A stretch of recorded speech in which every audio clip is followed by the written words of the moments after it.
There is a scene in Good Will Hunting that won Robin Williams the Academy Award for Best Supporting Actor. Watch it closely and you will notice the camera shaking.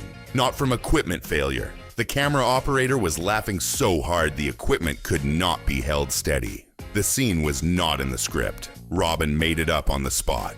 Matt Damon's laughter on screen is completely real. Nobody on set had any idea what was coming. The director kept the shaking footage because nothing planned could ever match what Robin's mind invented in the moment. An Oscar-winning scene, unscripted, shot on a shaking camera, kept because no second take could recreate what the first one captured by accident. And that was just one film. Across a career that spanned 4 decades, Robin Williams turned every set into the same beautiful disaster. Co-stars broke, directors surrendered, cameras kept rolling because stopping meant losing something that would never happen again. And one recording session for a Disney animated film produced something so far beyond what anyone expected that the Academy itself did not know how to handle it. These are the bloopers that prove why filming with Robin Williams was genuinely impossible. The Good Will Hunting park bench scene is one of the most beloved moments in the film. Robin's character opens up to Matt Damon about his late wife. The conversation is quiet, honest, and building toward real emotion. Then Robin tells a story about the wife farting so loudly in her sleep that it woke the dog. Nobody in the room expected it. Damon's face shifts from concentration to confusion to helpless laughter in about 2 seconds. You can see the exact moment Damon stops acting and starts reacting. His hand comes up to cover his mouth. His shoulders shake. He tries to pull it back and cannot. The surprise is genuine because there was nothing to prepare for. The script said one thing. Robin's mouth said something completely different. And what came out was comedy and heartbreak woven together in a single breath. Director Gus Van Sant kept the take exactly as it was. The writer did not write it. The director did not plan it. The cameraman could not hold the camera still. And the moment became the emotional center of the film. That is what Robin Williams did to a movie set. Not chaos for the sake of chaos. Chaos that turned into something better than the plan. On the set of Awakenings, Robert De Niro had spent months researching catatonic patients with the obsessive discipline that made him one of the most respected actors in cinema history. Every take was treated like the only one. The last person on earth expected to break on a film set. Then Robin started riffing between takes, shifting voices mid-sentence, inventing characters out of thin air, delivering material that had nothing to do with the film and everything to do with making the crew lose control. De Niro fought it. His jaw tightened. His eyes held steady. Then in one blooper, the discipline cracked. A smile he could not suppress. Then full, open laughter while Robin improvised about wanting to be an old Jewish doctor for the entire movie. The crew behind the monitors went silent when De Niro started laughing. Not because it was not funny, because they had never seen it happen before. De Niro breaking was like watching a statue blink. Nobody knew how to react because nobody believed it was possible. De Niro has acted opposite Pacino, Pesci, and Cadle without breaking once. Robin Williams broke him by being funny between takes. If De Niro could not handle it, the question was already answered for everyone else. In Patch Adams, Robin shared a scene with Philip Seymour Hoffman, already one of the most respected character actors in Hollywood, after Boogie Nights and The Big Lebowski. The scene was a simple introduction, 2 characters meeting for the first time. Should have taken 2 takes. It took over a dozen. Every time Hoffman said, "I'm Mitch," Robin responded with something completely different. A new voice, a new joke, a reaction that had nothing to do with the written scene. Hoffman dissolved into laughter like a teenager, take after take after take. You can hear the crew behind the camera losing it alongside him because the laughter was contagious. It spread through the room like a virus that nobody wanted a cure for. At one point, Robin improvised 2 hours later to acknowledge how long the scene had been running. Hoffman physically could not respond. One of the greatest actors of a generation, reduced to a giggling wreck by the words, "I'm Mitch." Robin did not just break amateurs, he broke the best. The comedy hit something deeper than training could defend. On Mrs. Doubtfire, Robin cycled through improvised character voices so rapidly that the crew ran multiple cameras on every take because the same performance never happened twice. The director learned within the first week that asking for the same thing twice was pointless.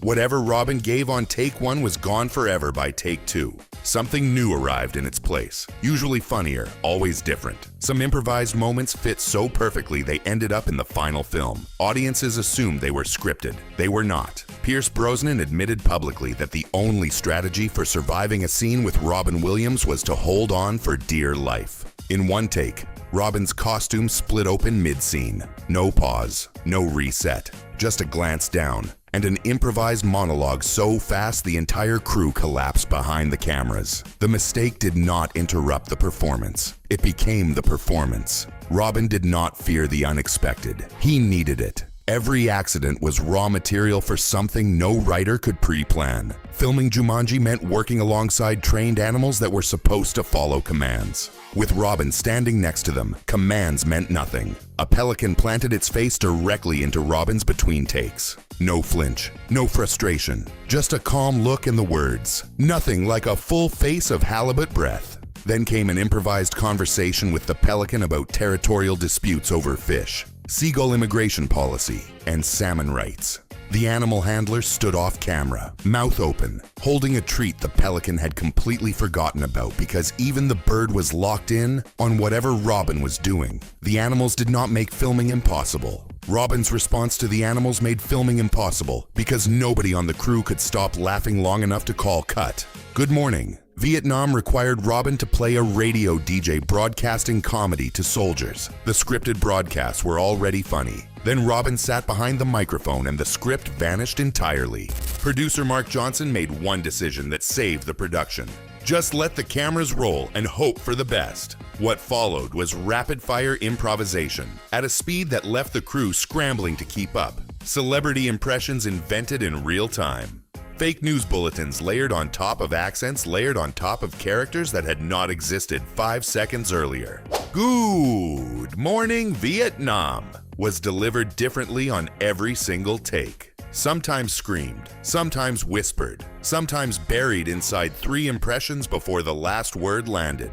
Vietnamese extras who did not speak fluent English were laughing between takes. Not at the words, but at the sheer physical velocity of the performance. That energy crossed every language barrier in the room without needing a single translation. The director stopped directing. He pointed the cameras and pressed record. What came out was one of the most celebrated comedic performances in film history. Almost entirely unscripted, but the clearest proof that Robin Williams did not just disrupt filmmaking but permanently changed it came from the writers of Mork and Mindy. After the first season, they stopped trying to script Robin's biggest scenes. Instead, they left gaps in the screenplay with handwritten notes that read, "Mork can go off here." Professional television writers, working on a network show with deadlines and budgets, formally designing empty spaces in their own scripts because they understood that whatever Robin invented on the spot would be funnier than anything they could write at a desk. The industry did not break Robin Williams. Robin Williams broke the industry.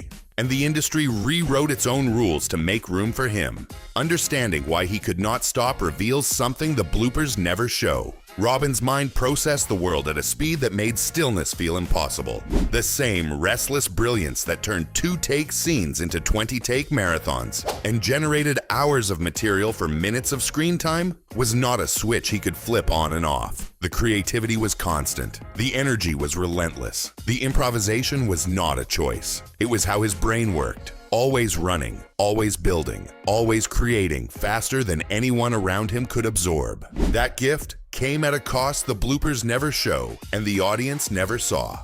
The same mind that could not stop creating also could not stop running. The world received the brilliance. Robin carried everything else. And when he left, the silence told us exactly how loud the room had always been when he was in it. And then there was Aladdin. The moment that proved no studio, no system, and no set of rules could contain what Robin Williams was. Disney expected a standard voice acting session for the genie.